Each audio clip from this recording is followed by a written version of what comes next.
Welcome back to the deep dive. You know, when you sent over your research on stress in the workplace, I have to admit, I thought, ooh, this will be straightforward. But boy, was I wrong.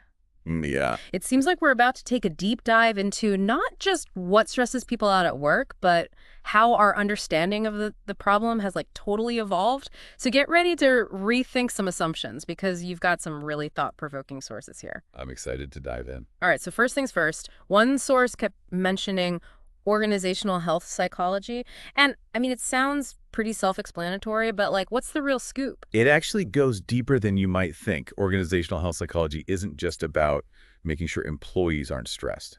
Hmm. It's almost like a detective looking for clues in the workplace itself. Oh, okay, interesting. Like, how is the work structured? Is the company culture supportive? Yeah. Can leadership actually cause stress without realizing it?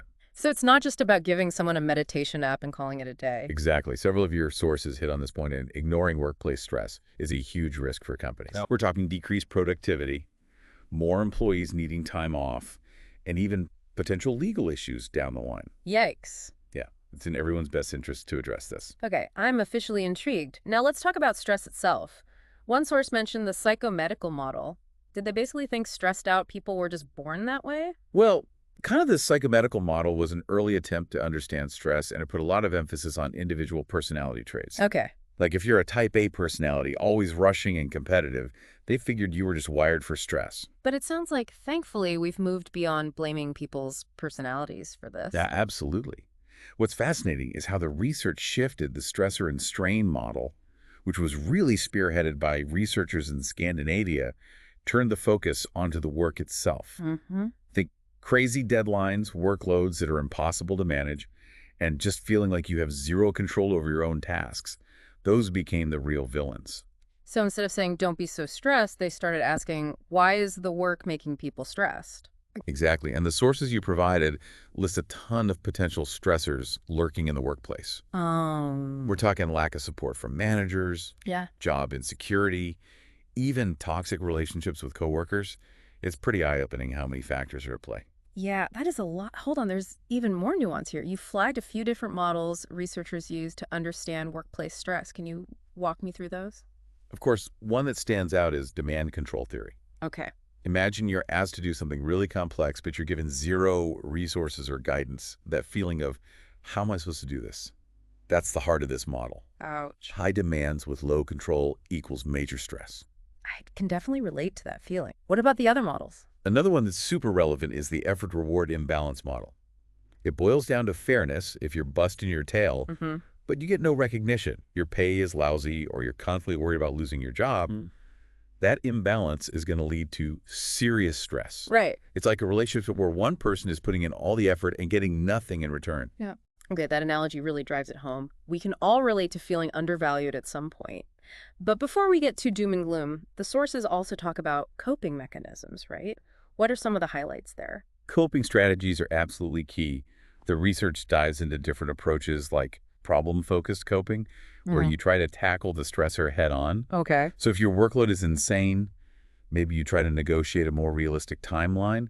Then there's emotion-focused coping, where you're managing your reaction to the stress. Maybe that means taking breaks to do something you enjoy, or practicing mindfulness to stay calm. Sometimes it's about fixing the problem, and sometimes it's about weathering the storm. Precisely. And there's one more crucial point emphasized across the board.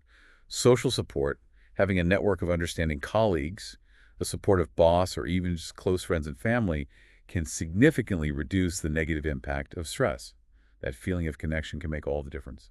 That makes a lot of sense. Knowing you're not alone in the struggle can be hugely reassuring. But I did notice a few curveballs in the research, like the idea that even positive changes, like a company expanding, can lead to stress. Oh, yeah. And then there's the discussion of burnout in people who aren't even traditionally employed, like students. What's going on there? It's a reminder that stress isn't confined to the 9-to-5 world. Any situation that demands a lot from us, whether it's school caregiving or even unemployment, can lead to burnout if we're not careful. That's a good point. And speaking of unexpected findings, did you see that section on the link between stress and periodontal disease? That one really threw me for a loop. It's fascinating, isn't it? While more research is needed, there's a growing body of evidence suggesting that chronic stress can actually worsen gum disease. It really highlights the interconnectedness of our mental and physical well-being. Okay, now we're getting to the really juicy stuff. Well, a lot of the sources dive into this concept of emotional intelligence. What exactly is that, and why is it so important in the context of stress? Emotional intelligence, or EI, is the ability to understand and manage your own emotions, and just as importantly, recognize and empathize with the emotions of others. What's remarkable is the link between high EI and better stress management, stronger relationships, and even more effective leadership. Wait, so being in tune with emotions can actually make you a better leader. I would have thought it was the opposite. It's a common misconception. But think about it. If you can understand your team's emotions, you can create a more supportive environment. Yeah. You can anticipate potential conflicts and address them proactively. You can inspire and motivate people by connecting with them on a deeper level. So it's not about being overly sensitive, it's about using emotional awareness as a tool. Exactly. And one of the most encouraging things about EI is that the research suggests it's not just an innate trait. You can actually learn and develop these skills over time. That's a relief. So even if you weren't born with the emotional intelligence of, say, the Dalai Lama, you can still work towards it. Absolutely. And that brings us to a really crucial question. If emotional intelligence can be developed, how can we use that knowledge to create healthier and more supportive workplaces for everyone? That's where things get really interesting. You've hit the nail on the head. It's about moving beyond individual coping mechanisms and looking at the systemic factors that contribute to stress in the workplace. Right. So we're talking about creating a culture that values well-being, not just paying lip service to it. Exactly. It's about leadership, walking the walk, not just talking the talk. One of your sources mentioned transformational leadership. This is where it gets really interesting. Transformational leaders are those who inspire and motivate their teams by connecting with them on an emotional level. They create a shared vision, foster a sense of purpose, and genuinely care about their employees' well-being. Hmm. That sounds pretty powerful, but is there any evidence that this style of leadership actually reduces stress? There's actually a growing body of research that links transformational leadership to lower levels of stress and burnout in employees. Think about it. If you feel valued, supported, and like your work has confused, meaning you're going to be less likely to feel overwhelmed and stressed. Yeah, that makes a lot of sense. It's about feeling like you're part of something bigger than yourself, right? But let's be realistic, not every leader is going to be a charismatic visionary. What about those of us who are, shall we say, works in progress in the emotional intelligence department? That's where the idea of developing emotional intelligence becomes so crucial. One of your sources cited a study that showed targeted training programs can actually improve individuals' EI skills. So even if you weren't born with the emotional radar of a therapist, you can still learn and grow in this area. Okay, it's actually really encouraging. So it's not just about hoping for emotionally intelligent leaders to magically appear. We can actually cultivate those skills within ourselves and others. Precisely. And it's not just about leadership.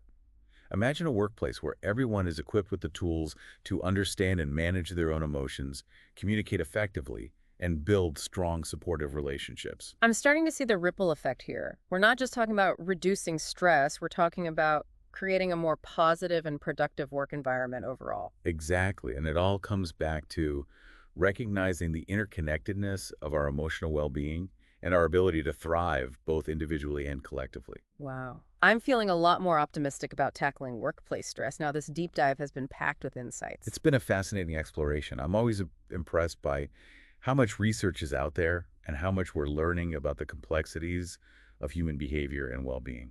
So before we wrap up, what were some of the biggest takeaways for you? What really stood out from all this material?